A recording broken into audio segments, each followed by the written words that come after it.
Hi, I'm Simon with AppliancePartsPros.com. Today we're going to show you how to repair your appliance. Are you ready?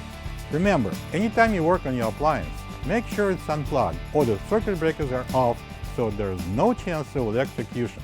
In this video, we'll show you how to replace the upper door basket in an LG refrigerator. It's going to be a very easy repair.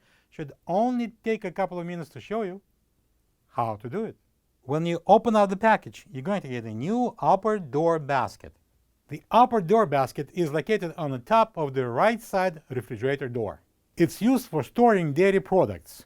The main reason for the replacing of the upper door basket is if it's broken and won't stay in place.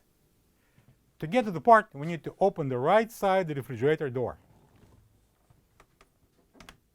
To remove the upper door basket, all we need to do is push it up. This is the old upper door basket next to the new one. If you don't have this part, you can get it from AppliancePartsPros.com.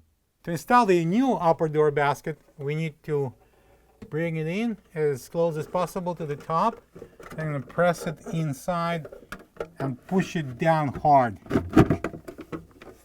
And now we can close the door. Plug the fridge back in and make sure it's cooling. Thank you for being a part of another successful repair brought to you by AppliancePartsPros.com. For any of your future appliance repair projects, please check out our other videos available on our site, on Facebook, on YouTube, and on Instagram.